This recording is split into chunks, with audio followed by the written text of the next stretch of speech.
Olá, ouvintes! Esse é mais um episódio do Urbanidades, podcast sobre o urbano brasileiro. Sejam bem-vindos e bem-vindas ao primeiro episódio de 2026, marcando o início da nossa 8ª temporada.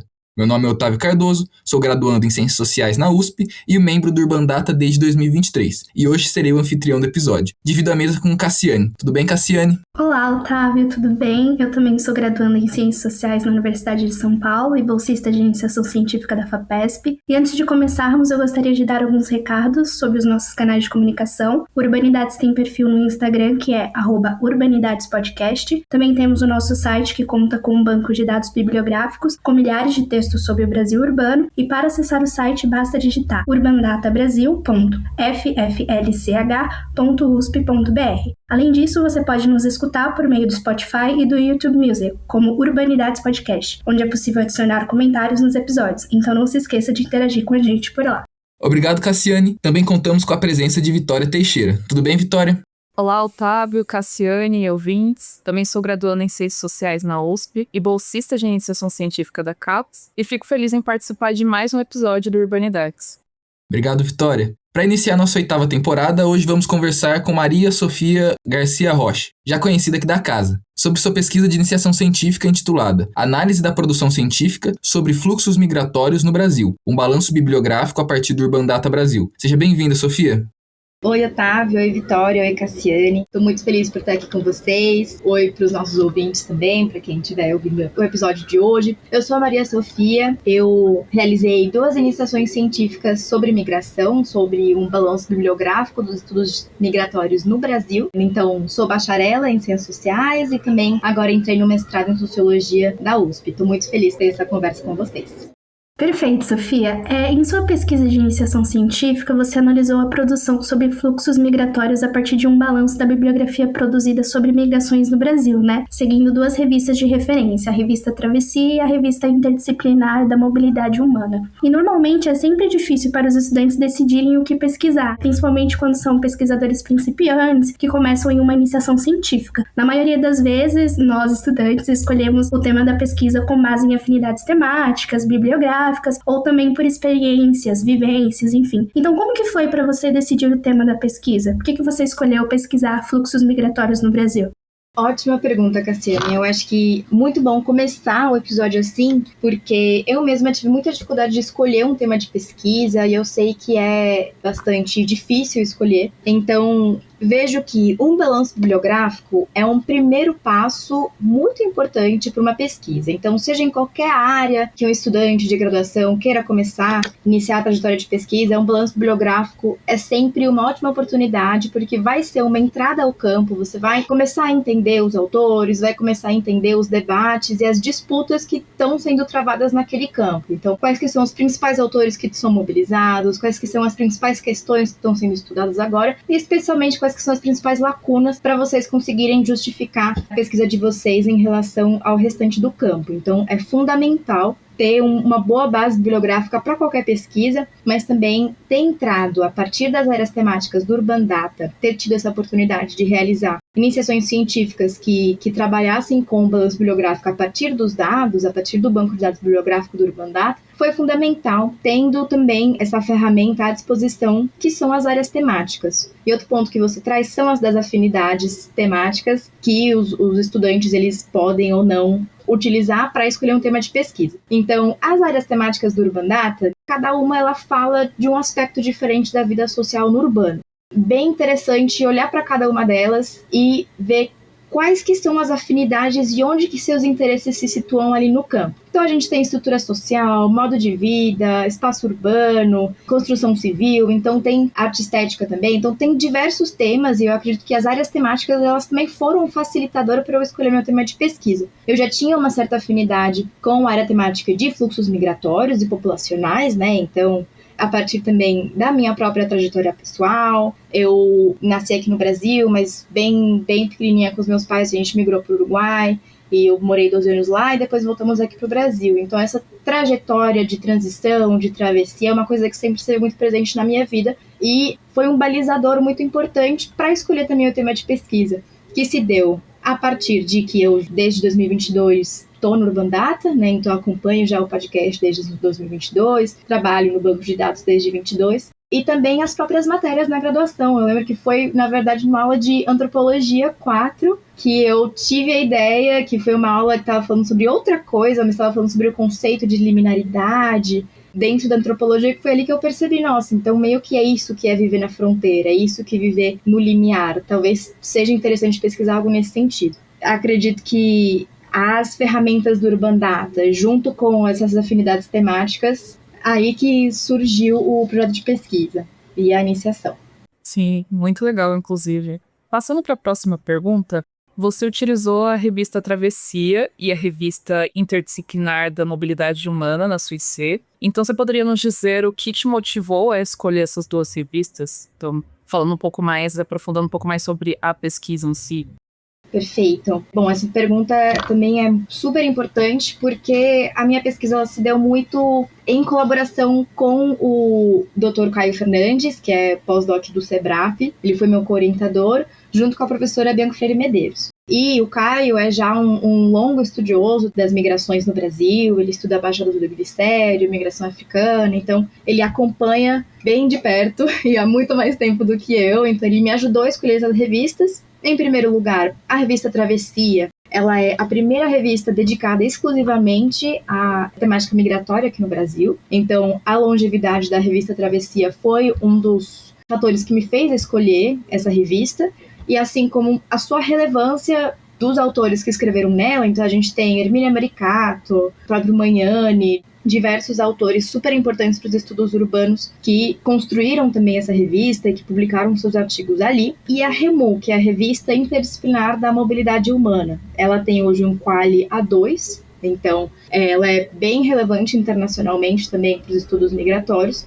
E ela nasceu, na verdade, em 2006. Então, se a Travessia nasceu em 1988, depois eu falo um pouquinho mais, posso aprofundar sobre o contexto da fundação das duas revistas. A REMU ela nasceu em 2006, então aí a gente tem também a REMU, que tem uma certa longevidade, mas não tanto quanto a Travessia, e que traz outros temas, outras temáticas. Então, a parte também dela ser relevante internacionalmente, tocar em outros assuntos, publicar em diversas línguas, publicar não só autores brasileiros, como autores de outros países também. Aí, adiantando um pouco das minhas conclusões, também faz parte dessa transição que está tendo o estudo das migrações no Brasil para uma migração transnacional e abordando outros aspectos que antes não eram tão abordados. Perfeito, Sofia. Uma questão que me surgiu sobre o enquadramento da pesquisa dentro das ciências sociais. Nós que estamos desenvolvendo pesquisas, principalmente iniciações científicas, muitas vezes são nosso primeiro contato com a pesquisa acadêmica, sabemos que existe certa dificuldade em alguns objetos de pesquisa que dividimos com outras disciplinas. Queria saber como que foi esse processo de enquadrar nas ciências sociais e se diferenciar da geografia, que eu sei que também é muito influente dentro desse campo. Como que a geografia também pode ajudar na sua pesquisa? Claro, não é sobre negar a geografia, mas sobre como enquadrar a sua pesquisa dentro das ciências sociais. Otávio, ótima pergunta. É uma pergunta que eu também me fiz durante a pesquisa e também prestando mestrado. Sempre tem aquela pergunta de será que esse é um objeto sociológico? Será que eu mudo para geografia? Mas também realizei uma matéria na geografia, que é Migrações e Trabalho, com o professor Carlão, e foi muito importante para eu perceber quais abordagens que estariam predominantes em relação àquilo. Eu acho que a parte da abordagem é fundamental para responder a sua pergunta, porque a geografia, pensando na minha pesquisa, pensando no objeto de trabalho, e também eu apresentei essa minha pesquisa no Cicusp e os dois pareceristas foram da geografia. Então, as dicas que eles me davam, eles foram em dois lugares. Primeiro, uma coisa pensando mais nas condições de vida dos migrantes, pensando na periferização, pensando na mudança das cidades. Então, olhando aí no objeto urbano, mas pensando nas condições de vida daqueles trabalhadores. E um outro comentário foi em relação à questão do trabalho. Então, ela questionou se a questão do trabalho aparecia forte, se não aparecia tão forte. Então, pensando no trabalho como categoria fundamental para entender aquele fenômeno. E eu entendo que essas duas abordagens são as duas abordagens mais clássicas quando se estuda migração, que de fato existem na geografia. Então, por exemplo, tem o João Paulo de Godemar, que é economista, que eu cheguei a estudar, que embasa também a parte uma das conclusões da minha pesquisa, que é, no início da pesquisa no Brasil em relação à migração, uma das abordagens mais conhecidas, uma das abordagens mais clássicas é em relação ao trabalho. Então, vai pegar a mobilidade do trabalho como central para estudar a migração. Então, motivos econômicos, motivos de trabalho para aquela migração acontecer. Então, não pensando tanto no migrante, não pensando tanto nas condições de vida do migrante, nem pensando em como aquele migrante vai se integrar, e aqui eu faço um adendo também a esse vocabulário de integração, que não se usa mais, está em desuso mesmo esse conceito, por diversos motivos, mas especialmente porque não existe tanto uma integração, uma assimilação do migrante, tem toda uma problematização de como esse conceito é utilizado, mas abordagens que não pensam tanto no migrante em si, mas sim seus motivos, e o que tem por trás é a questão da mobilidade do trabalho, como comenta Godemar, uma visão mais macroeconômica do que é a migração. Então, eu entendo que a geografia, pelo menos a geografia na USP hoje, poderia me munir com essas ferramentas, as ferramentas de enxergar o fenômeno migratório através do trabalho, que é fundamental e é de fato um dos aspectos mais importantes que são estudados hoje quando se estuda a migração, mas existe na sociologia, especialmente dentro dos estudos das mobilidades, uma abordagem que se chama abordagem multiescalar. Então, é a partir de diversas escalas, então agora com o recrudescimento da migração internacional, da migração transnacional, com o aumento desses fluxos migratórios, o que a diferença de escala tem a nos dizer sobre migrações? E isso é algo que eu gostaria de explorar cada vez mais, e esse é o caminho que as migrações hoje, o estudo das migrações hoje, elas estão levando. Então, a partir dessa nova abordagem, pensando em como um fenômeno transnacional, aí com os aspectos da globalização, com aspectos do avanço nas comunicações, o que esse fenômeno, esses fluxos, esses processos globais, como que eles se apresentam no urbano. E a partir disso, a abordagem multiescalar na sociologia faria mais sentido para mim nesse momento. Então, entendendo, sim, o que é geografia, especialmente também no começo dos estudos demográficos, que eu não cheguei a comentar, mas os estudos demográficos, quando se pensa a migração, e eu falo também na minha pesquisa, são um dos primeiros que começaram a estudar migração por causa do êxodo rural e tudo mais, também fundamental. Acho que a geografia põe ferramentas indispensáveis para os estudos das migrações, mas enquadrar a migração como um fenômeno sociológico, pensando na estrutura social, em como abordar essas diversas escalas, senti que fez mais sentido para mim, e que também é uma reflexão que eu convido todos os estudantes a fazerem, é entender por que o meu problema é sociológico, onde que ele se encaixa na sociologia, como seguir estudando o problema da melhor forma possível também, né? Que eu acho que todos os métodos que são utilizados, a gente precisa pensar no objeto, entender o objeto, e a partir do objeto ver os métodos possíveis, né? Não tentar engessar algum método já pré-planejado numa coisa que talvez não faça tanto sentido. Sofia, ainda um pouco sobre esse caminho das abordagens, algo interessante nas ciências sociais é que chamamos o processo de investigação, metodologia e bastidores do fazer científico como sendo a cozinha da pesquisa. Inclusive, eu estou fazendo uma iniciação científica também, que é apoiada pela FAPESP, e é sobre a meta-análise da produção do século XXI acerca do urbano brasileiro nos principais periódicos internacionais. É uma parceria entre o Urbandata Brasil e o Centro de Estudos da Metrópole, e eu estou justamente nessa fase da cozinha, né, da pesquisa, que é coletar os dados e estruturar a metodologia. Então eu queria saber como que foi para você esse processo de delimitar as técnicas metodológicas que seriam usadas na sua pesquisa. Ótimo, Cassiane. Bom, primeiro, sempre para toda pesquisa de balanço bibliográfico, tem que definir, a primeira coisa que tem que definir é o que você vai estudar. Você vai estudar periódicos científicos, artigos publicados em periódicos científicos, vai estudar teses ou dissertações. Então, tendo isso mapeado, estudar quais teses e dissertações, de que período, a partir de que repositório de teses, também em relação às revistas, quais revistas, embasar muito bem a escolha dessas revistas, por que esses periódicos, qual a relevância desses periódicos para o campo de estudos, para conseguir esses dados. Então, eu acho que o começo de tudo é qual que é o material, quais que são os dados que você vai trabalhar. E a partir disso, escolher a metodologia. Então, uma das principais questões mesmo, trabalhando com 2 revistas, é realizar, como nós do Urbandata trabalhamos com o Brasil urbano, então a gente realiza a classificação de todo esse material, filtrando os artigos ou teses ou dissertações que têm a ver com o Brasil ou urbano, né, naturalmente. Então, um dos principais desafios é ler todos os artigos. Então, da Travessia, eu classifiquei quase 400 artigos. Então, eu li muito mais do que isso, porque isso é apenas o filtro.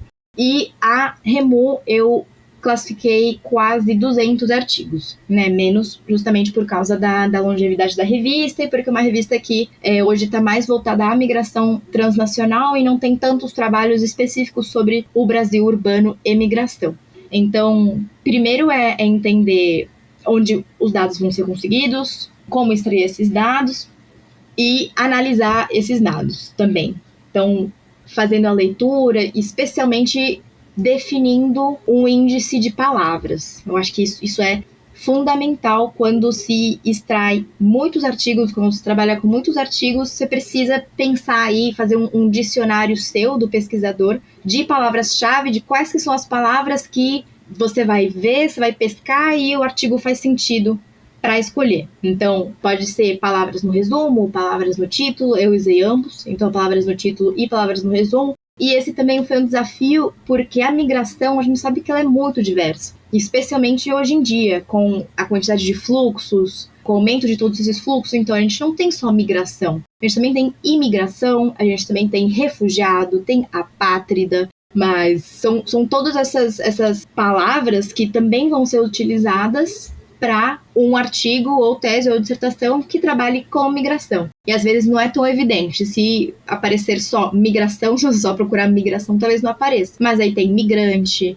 tem imigrante, é isso, essas outras palavras que eu falei. Então tem essa dificuldade, eu acho que, de delimitar, porque eu acredito que não seja uma dificuldade de chegar nos dados, porque as duas revistas que eu trabalhei, ou as próprias teses ou dissertações de repositório, são aí de acesso público, mas sim da sua própria delimitação. E isso sempre pensando onde você quer chegar a partir disso. Então, no meu caso, o meu objeto seria justamente entender as modificações no campo do estudo das migrações no Brasil ao longo do tempo. Então, dentro dessas 4 décadas, quais que foram as mudanças? E aí eu tinha uma planilha com cada número e cada edição das revistas, e ali eu colocava, aí uma técnica minha, eu colocava de quais que eu classifiquei, e de cada número das revistas, eu via se tinha algum artigo que trazia algo de interessante. Então, um artigo aqui, ele fala sobre...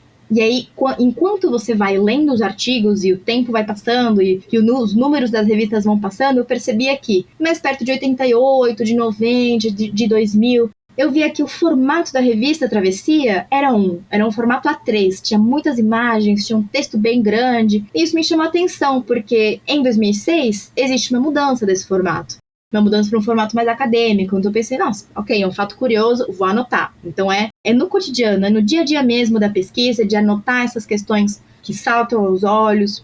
Ou, por exemplo, quando aparece, por exemplo, em 2010, o primeiro trabalho que aparece sobre imigração haitiana. E é super interessante, porque aí você vai ligar com o que estava acontecendo no Haiti na época, ou o primeiro artigo que fala sobre imigração venezuelana no Brasil, e aí depois o desenrolar daquilo com a Operação Acolhida. Então você vai entendendo que também, ao longo dos anos, tem esses eventos históricos que vão acontecendo e vão marcando presença nas pesquisas que são realizadas, mas também o que muda nas abordagens do que é estudado. Então, em tudo isso, a minha dica seria muito ter uma planilha e fazer essas anotações diárias de quais que são essas mudanças que mais são percebidas, esses fatos que sempre, para mim, pelo menos, sempre apareciam mais fatos curiosos. Tipo, nossa, o formato tava assim, que coisa curiosa. Aí eu anotava, mas aí depois você percebe que é um padrão, e isso tinha um motivo de acontecer, e, especialmente no caso da Travessia, eu tive a oportunidade de entrevistar o Carlinhos, o José Carlos Pereira, que tem um podcast, um episódio aqui no Urbanidades, e que, com essa entrevista, eu consegui entender por que esse formato muda, quais que foram as alterações que eu vi, e que não foi uma mera curiosidade sociológica, mas sim que teve um motivo dessa mudança, que foi também influenciada por outros centros de estudos migratórios, que incentivaram a Travessia a ter esse formato um pouco mais acadêmico, mas que no começo ela teve a sua motivação de existir justamente porque a Travessia ela nasce não como uma revista estritamente acadêmica, e sim como uma revista que quer fazer a mediação entre a sociedade civil, então a população, a grande massa da população, e a academia. Na sua origem, ela tem essa motivação de existir, de tentar realizar essa mediação, e o formato A3, como a folha A3 mesmo, né, não A4, mas o formato A3 ele tinha seu motivo de existir por ali, e não quer dizer também que os artigos produzidos não tenham sua qualidade ou que sejam menos científicos por isso. Muito pelo contrário, eles também têm a sua relevância sociológica e histórica do momento. Então, muito legal ouvir isso de Sofia, pensando nesse contexto que a gente está dentro das nossas pesquisas de iniciação científica agora. Então, é muito interessante ver isso, né? Essas estratégias que vão sendo construídas ao longo da cozinha de pesquisa, né? Trazendo uma outra pergunta, então, as duas revistas estudadas, elas têm um contexto social de fundação com forte influência religiosa, principalmente das congregações eclesiais. Você poderia explicar qual foi o contexto social e histórico em que essas revistas surgiram no Brasil? Ótimo. Essa também é uma das questões que eu vi no começo da pesquisa, que foi, nossa, mas que curioso, as duas têm origem religiosa, católica, escalabriniana, que coisa específica. Como que isso aconteceu? Nisso também tem uma motivação, aí, durante a minha pesquisa, que eu descobri. Então, primeiro, eu acho que eu vou fazer um panorama histórico do Scalabrini, então do movimento scalabriniano, e depois chegar na fundação das duas revistas. Então, o José Battista Scalabrini foi um bispo italiano que viveu aí no século XIX, século XX, era do norte da Itália, se não me engano, e ele via a realidade da Itália mudando, assim, mudava em relação às pessoas que ali moravam. Então, tinha muito menos gente, ele perguntava e via que as pessoas, elas tinham saído, elas tinham migrado para outros lugares, para a América, para os Estados Unidos, para o Brasil, para a Argentina, para diversos lugares. Ele queria entender melhor esse processo. Então, ele viaja, ele faz viagens para o Brasil, ele faz outras viagens, e ele vê a condição desses italianos que migraram, e de fato condições super precárias, como a gente bem conhece a história. Então ele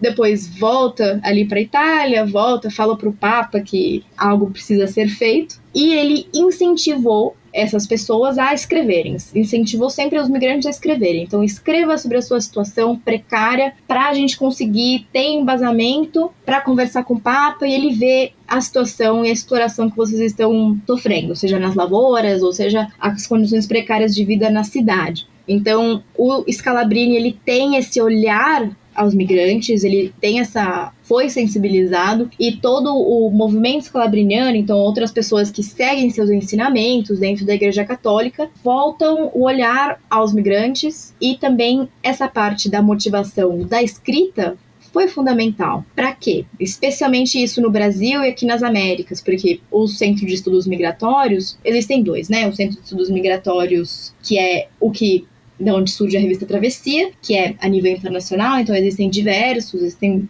acredito que mais de 12 tem ao longo do mundo, e o CESEM, que é o Centro Scalabriniano de Estudos Migratórios, que é o que cria a REMU. Então são duas revistas que têm a visão scalabriniana, que compartilham a importância da escrita para os migrantes. E a revista Travessia é fundada pelo SEM, que aqui no Brasil está ligada à Missão Paz, ligada à Nossa Senhora da Paz, ali na Baixada do Glicério, que é uma região muito importante para a migração como um todo, fica ali no centro, mas hoje em dia tem bastante migração haitiana, senegalesa, angolana, e é uma organização que toca um trabalho super importante em relação à migração. E a Missão Paz, ela sempre incentivou os migrantes, isso parafraseando o Carlinhos, né, parafraseando o Sr. Carlos Pereira, que na entrevista me relatou tudo isso, sempre incentivou muito a escrita. Então, os migrantes aqui de décadas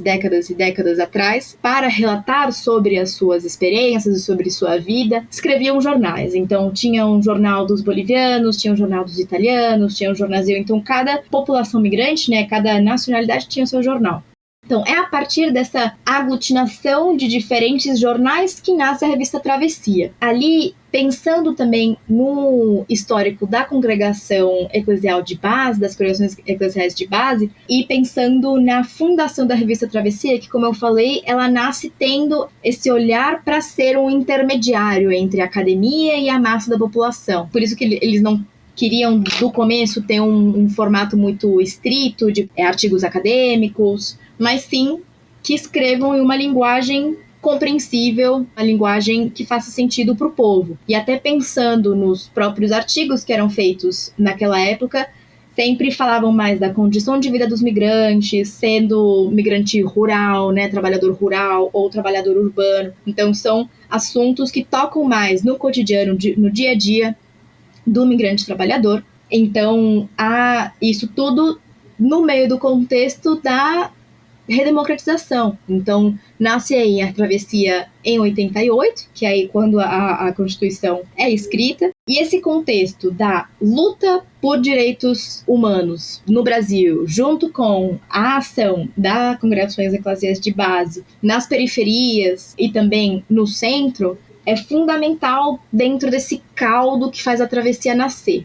Então, não só a motivação das condições de vida que precisam ser relatadas, né, a motivação escalabriniana disso, mas também esse caldo de movimentação social, de movimentos populares, que as congregações eclesiais de base da Igreja Católica também fizeram parte. Então, isso quando se pensa na revista Travessia. Aí a Remu, ela também pega esse histórico escalabriniano, só que de uma forma um pouco diferente. Então, desde o começo, ela se coloca como uma revista que vai estudar migrações internacionais. E esse é um aspecto super interessante, porque ele também é justificado pelas irmãs, né, que é uma congregação de irmãs escalabrinianas, o CECEM, porque falam que a migração transnacional, isso no surgimento da Remu, a migração transnacional seria um dos sintomas de como enxergar as relações internacionais hoje, do mundo. Se existe uma crise de refugiados, também essa palavra crise, especialmente se tratando de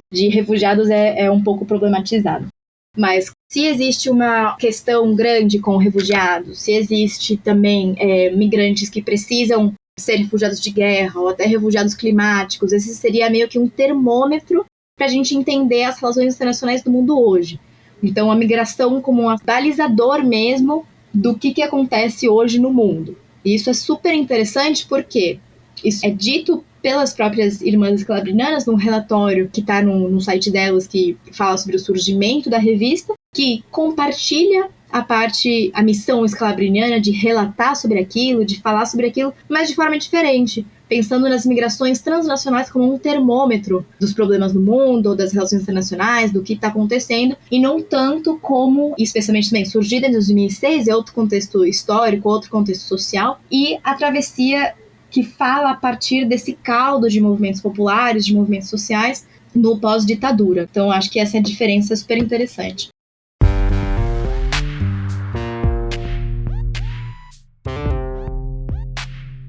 Antes de continuar o episódio, gostaríamos de te lembrar que o Urbanidades é apenas uma entre tantas outras iniciativas do Urbandata Brasil, banco de dados bibliográficos sobre Brasil urbano.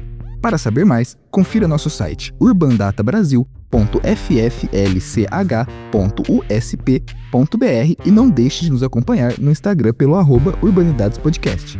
Vamos para a segunda parte da entrevista.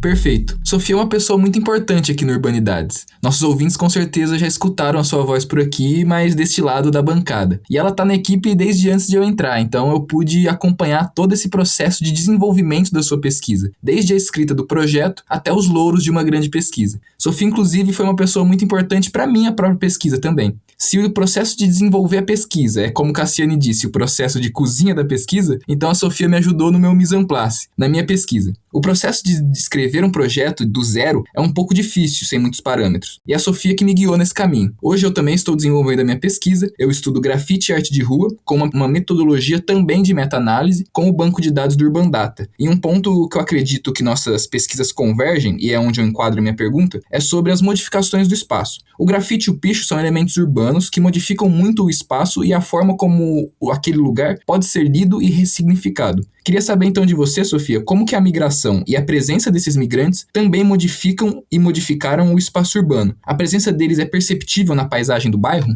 Perfeito. Obrigada pelo comentário, tá? A gente está sempre aqui para ajudar no que for possível na equipe, de guiar e dar as dicas necessárias. Mas uma pergunta muito, muito interessante também, porque nós, dos estudos urbanos, a gente sempre pensa em estudar urbano e ver, especialmente procurando uma pesquisa, procurando um objeto de pesquisa, entender o que salta aos olhos, o que acontece, quais que são os grandes processos, as grandes coisas. Mas eu acho que muito também pode ser visto pelo cotidiano. E muito é visto por esses agentes, então seja os migrantes como atores, mas também outros atores também do espaço urbano que modificam o espaço, que vivem o espaço, e a partir das vivências que realizam, modificam o espaço. Então, falando também, quando o meu projeto de mestrado, eu penso em trabalhar a migração boliviana, a migração coreana no Bom Retiro, então utilizando o bairro como unidade de análise, estudando esses processos transnacionais, mas também pensando nessa questão de escala que eu comentei anteriormente, como essa questão transnacional aparece também no bairro, como que uma escala maior é vista a partir de uma escala menor. E isso tudo dando muita importância para esses atores do urbano, que são os migrantes, mas que também, como o Otávio muito bem falou, ele estuda grafite. Então são outras pessoas que também agem no urbano, agem no território, com as suas próprias motivações. Então, se o grafite pode ser uma forma de resistência, também existe, da própria migração boliviana no Bom Retiro, diversos grafites que estão ali por um motivo. Então, e muitos que andando pelas ruas, eu mesmo estou no 4º ano que eu moro no Bom Retiro, muitos que estão escritos e falam: Bom Retiro, lugar de mano de obra esclava.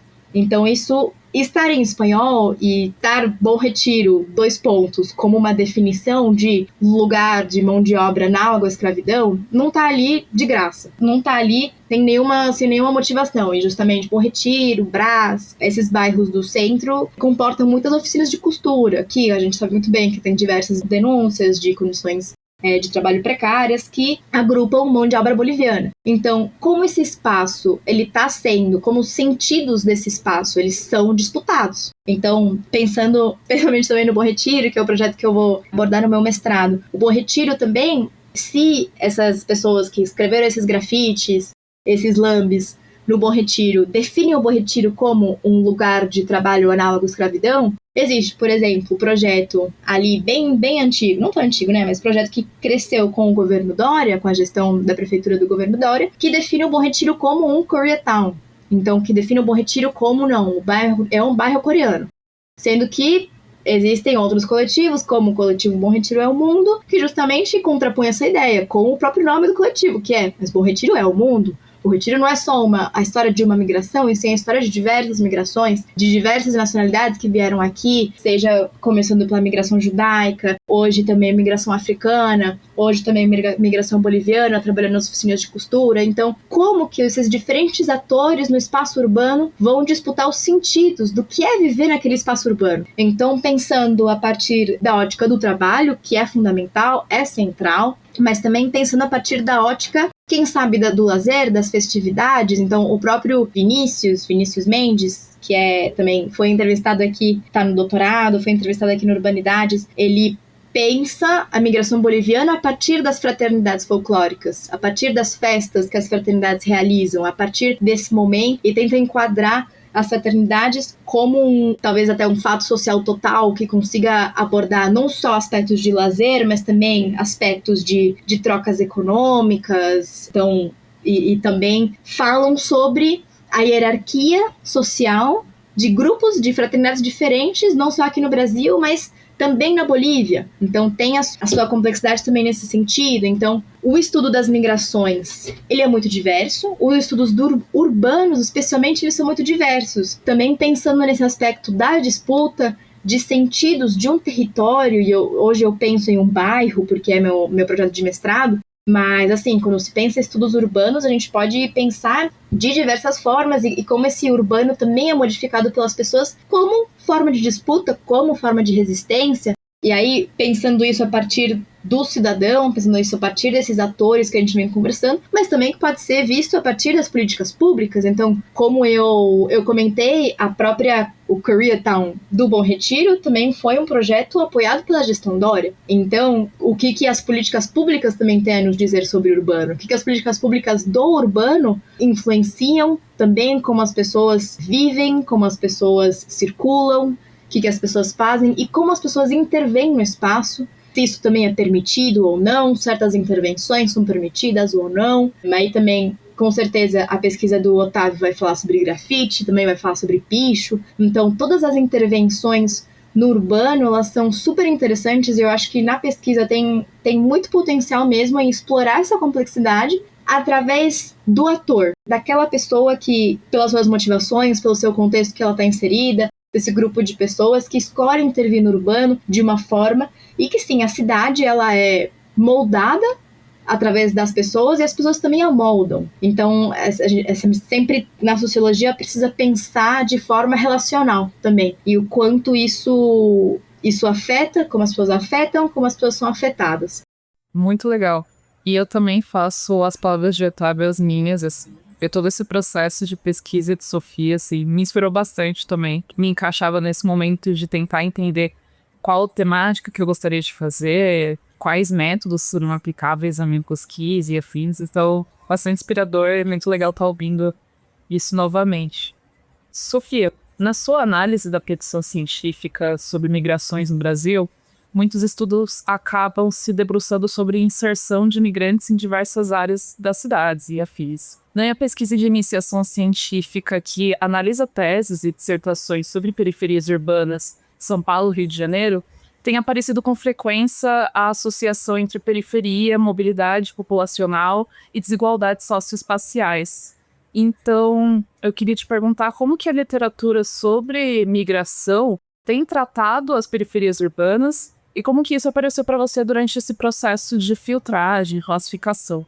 Perfeito. Bom, falando mais sobre a minha pesquisa em si, as periferias elas não apareceram com artigos de forma tão incisiva, mas sim aparecem pensando em território. Então, imigração boliviana na Zona Norte, migração boliviana na Zona Leste de São Paulo.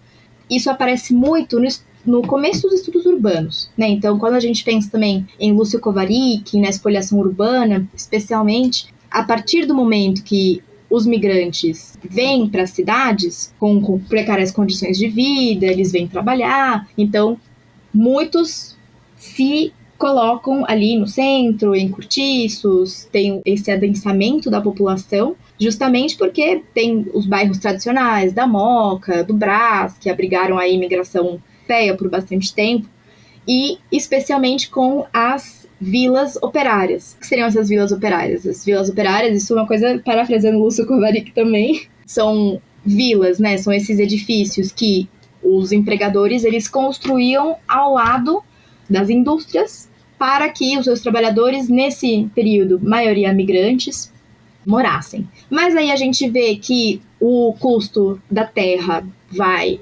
encarecendo, as condições dos capitais do urbano também vão mudando. Então, essas vilas operárias, sim, no século XIX, início do século XX, eram bastante comuns ali no centro de São Paulo. Ao longo dos anos, elas não são mais. Então, existe esse processo de expulsão da população para as periferias urbanas, né, que seria todo esse processo de espoliação urbana, que os migrantes também fizeram muito parte. Então, se antes os patrões, né, eles teriam que pagar um pouco menos de salário, porque eles estavam fornecendo a moradia, hoje não se fornece mais essa moradia, mas o salário seria um pouquinho maior, justamente para que o trabalhador conseguisse arcar com o seu custo de vida e a sua reprodução social. Mas sabemos que hoje em dia isso também não é suficiente e justamente também é um dos motivos do surgimento das casas de autoconstrução nas periferias e para tentar dar um jeito dentro de toda essa questão. Então, a migração, os migrantes, desde o começo, fazem também parte desse processo de espoliação urbana, né?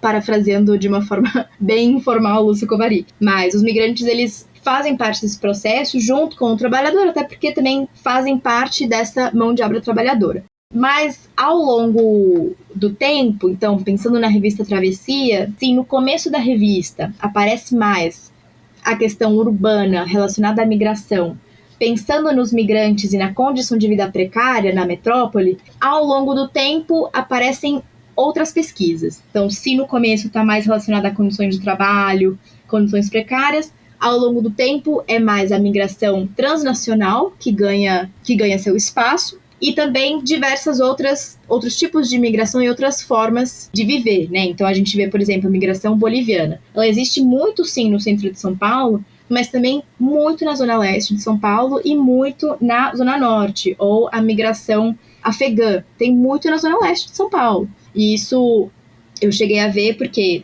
trabalhando na prefeitura, eu acompanhei a eleição do Conselho Municipal de Imigrantes, e uma das principais organizações de imigrantes é uma organização afegã que trabalha muito na Zona Leste.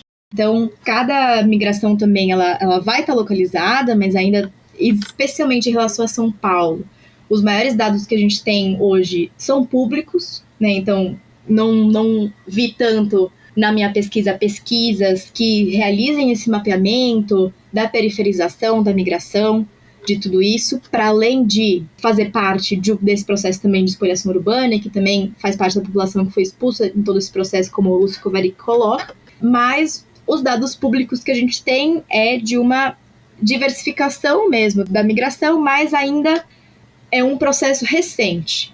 Então, se sim, antes, a maioria dos migrantes estariam localizados no centro de São Paulo, justamente porque tem mais mobilidade lá. Então, teriam mais condições de mobilidade, mais condições de chegar ao trabalho a partir de linhas de trem, mas também lá atrás, no século XVIII, século XIX, os próprios migrantes europeus vinham através da linha da Sorocabana, que trazia os imigrantes ali do Porto de Santos e que deixava ali na Moca, onde é hoje o Museu da Imigração, que é a primeira hospedaria de imigrantes. Então, a questão da mobilidade, historicamente, é muito importante para pensar na localização dos migrantes, que, por isso, os bairros da Moca, Brás, Bom Retiro, também, aí Bom Retiro próximo à Estação da Luz, também foram locais, e até hoje são locais que guardam muitas pessoas, muitos grupos de imigrantes.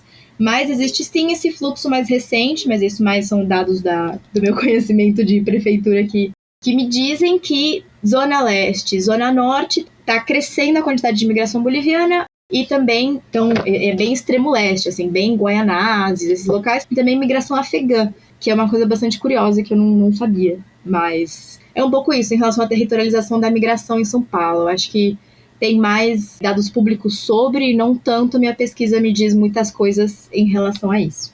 Legal, Sofia. É bem rica essa troca, né, entre pesquisas, um campo vai complementando o outro, mas infelizmente estamos caminhando para o final do episódio. Antes disso, você poderia comentar um pouquinho sobre o balanço bibliográfico, quais foram os principais desafios de trabalhar com esse tipo de análise e quais foram as principais potencialidades também que essa escolha metodológica trouxe para compreender, né, o campo dos estudos migratórios no Brasil? Bom, perfeito. Eu acho que um dos principais desafios, como a gente comentou anteriormente, é na questão dos dados, então é na questão da delimitação e do recorte que a gente vai fazer, também a leitura de uma grande quantidade de artigos, até porque com um recorte de mais de 40 anos de produção científica, um recorte bastante ambicioso, mas um balanço bibliográfico, né? A gente tem aqui no Urban Data o São Paulo em Teses, que tem ali um recorte gigantesco de teses e dissertações de 1940 até 2015, então são quase 6.000 trabalhos catalogados, então é muito proveitoso que um balanço bibliográfico conte com uma ampla gama de anos e de décadas, justamente porque os balanços bibliográficos, eles nos ajudam a ter uma visão macro do que é aquele campo de estudos. Isso é muito interessante e muito precioso para a sociologia, porque ajuda a gente a entender processos. Então, mais especificamente em relação à migração, a gente consegue entender nas últimas 4 décadas quais que foram os movimentos migratórios predominantes na época. Então, aí a gente tem a migração haitiana, a migração venezuelana, e quais que são as abordagens diferentes quando se estuda a migração e o que isso nos diz sobre o estado das migrações hoje. Então, pensando nos 4 períodos, né, na minha pesquisa eu concluo que são 4 os principais períodos do estudo das migrações no Brasil. Esse primeiro estaria mais relacionado à centralidade do trabalho, à centralidade da condição de vida daquele imigrante relacionada às precárias condições de trabalho. Hoje, com o advento da globalização, com a complexificação das comunicações e dessas questões, entre aspas, o encurtamento de distâncias, por que a migração transnacional continua sendo relevante? Por que estudar a migração ainda é relevante hoje? Porque é isso, os fluxos migratórios eles não diminuíram, apesar de supostamente as distâncias estarem mais curtas, mas eles aumentam. Então, a gente também tem uma diversidade de movimentos migratórios muito grande. Como eu disse, tem refugiados climáticos. Uma parte das migrações que também estuda a feminização das migrações. Então, como nos últimos anos, têm sido as mulheres, as mães que têm mudado mais, que têm atravessado mais fronteiras. Diversas grandes questões que derivam mais 1000 problemas de pesquisa e mais 1000 perguntas, que eu acho que essa é a questão do balanço bibliográfico, de um balanço bibliográfico de grande escala, que consegue fazer com que a gente entenda processos, analise processos e identifique essas mudanças no campo, essas tendências de estudos, não tendências de estudos, mas também especialmente para pesquisadores que consigam enxergar as lacunas também. Então, se uma abordagem, como eu mesma disse, né, que a abordagem na geografia, pelo menos nas teses que eu li, nas dissertações que eu li, colocam a importância, a centralidade no trabalho, o que essa abordagem faria sentido? Quais ferramentas que eu consigo retirar dessa abordagem, mas quais outras ferramentas que uma abordagem multiescalar, por exemplo, consegue me dar para estudar aquilo, para estudar aquele fenômeno. Então, um balanço bibliográfico, ele é sim, especialmente pelo seu escopo de diversos anos, ele é sim robusto, ele é sim um desafio de fazer, de realizar, de executar, mas é muito gratificante conseguir identificar essas tendências e esses amplos processos, assim. Complementando, então, a última pergunta da Cassiane, pensando no balanço bibliográfico sobre migração no Brasil, foi possível perceber mudanças ao longo do tempo nos temas, abordagens ou preocupações centrais na produção científica? E também se há momentos em que determinados fluxos migratórios ou recortes ganham mais destaque que os outros? Sim, perfeito. E agora entrando um pouquinho mais a fundo nas descobertas, né? Então, eu defino 4 períodos diferentes dos estudos migratórios no Brasil e como cada um deles fala um pouco sobre o que nos diz o estado da arte das migrações na época. Então, o primeiro período que eu identifico inclui a emergência da revista Travessia em 1988, que eu faço um recorte de 1985 até 1995. Então, esse é o momento da influência das comunidades eclesiais de base e a luta por cidadania pós-ditadura. Nesse primeiro período, a gente tem uma maior predominância de 3 áreas temáticas, que seriam evolução urbana, habitação e processos de urbanização. E isso é super interessante porque essas 3 áreas temáticas, elas nos falam o quanto a migração, os estudos migratórios focam no crescimento urbano e na periferização daquilo. Pensando aí também o que eu já comentei sobre o processo de espoliação urbana, de Kovarik, também ressaltando a presença de muitos estudos sobre trabalho informal, sobre condições de trabalho. Então, essas as áreas temáticas que apareceriam, coisa que não aparece na própria REMU. E aí, se vocês vissem o gráfico, na revista Travessia existe uma variabilidade muito grande de áreas temáticas. Mas na REMU a gente tem quase linhas, até quase que retas, que mostram que as áreas temáticas que mais aparecem na REMU são espaço urbano, estrutura social, modo de vida e memória, patrimônio, né? Mas isso nos diz muito sobre o início da revista Travessia, o início dos estudos migratórios no Brasil,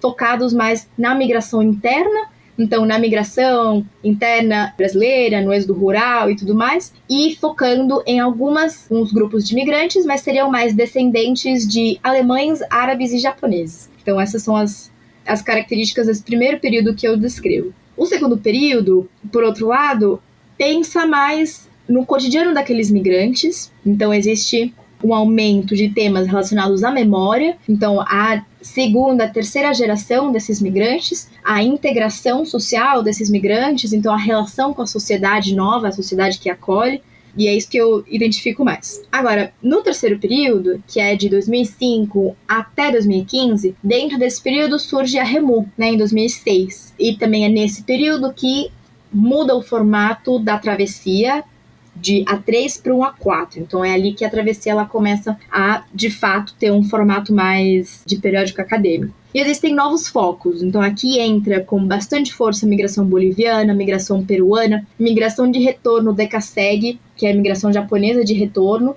refugiados e haitianos depois do terremoto de 2010. Então isso é super interessante. assim como temas de emigração brasileira. Então, brasileiros que saem do país e buscam outros lugares. Então, aqui a gente já vê algo super diferente e um aumento do estudo das migrações transnacionais, diferente de um estudo mais em relação ao desemprego, migração interna e trabalho informal. E, por fim, o último período, que eu defino como seja de 2015 a 2025, são os novos temas aí das migrações, que, como eu comentei, seria a feminização da migração, infâncias migrantes, então não só a experiência dos adultos que migram, mas o que acontece com as crianças quando elas migram, dessa experiência dessas crianças. Migração ambiental e refugiados climáticos, aparece bastante nos últimos 10 anos, e novas nacionalidades ganham proeminência aqui no Brasil, como migração senegalesa, migração congolesa, equatoriana e venezuelana. E aí também eu vejo que um debate está emergindo em relação a políticas públicas nos migrantes, especialmente depois de 2007, que é quando sai a lei da migração a nível nacional. E é super interessante, eu acho que ainda é um debate um pouco incipiente nas políticas públicas, nas pesquisas, mas acredito que é um tema que possa subir, né? Não sei, não sou boa de previsões, mas existem muitas nos últimos anos. Obrigado, Sofia. Infelizmente, chegamos ao final de mais um episódio do Urbanidades. Antes de finalizar, queria te parabenizar pela pesquisa e pelas menções honrosas, essa que é uma pesquisa premiada. Foi um prazer ter você aqui conosco e poder ter acompanhado a sua pesquisa também. Obrigado por ter topado o papo. Foi legal demais trocar essa ideia e tenho certeza que nossos ouvintes irão curtir. E ainda, parabéns pela aprovação do mestrado. Tenho certeza que será tão brilhante quanto a sua pesquisa. Obrigado a Cassiane e a Vitória por dividirem a bancada comigo. Obrigada, Otávio. Obrigada, Sofia, Vitória, pelo episódio de hoje. E feliz 2026 para vocês e nossos ouvintes. Também agradeço Otávio, Cassiane e Sofia pela participação no episódio de hoje. Bem, agradeço aos ouvintes, agradeço pela oportunidade, por ouvirem até aqui. E muito obrigada pelas perguntas, para Cassiane, para Vitória e para Otávio. Eu sou super feliz por fazer parte dessa equipe. Bom 2026 para todos os ouvintes por aí. Até mais. Foi um prazer fazer parte desse episódio. Quem está nos ouvindo pelo Spotify, não se esqueça de deixar seu comentário sobre o episódio na caixinha de comentários. Nos vemos mais vezes aqui no Urbanidades nessa temporada e até o próximo episódio.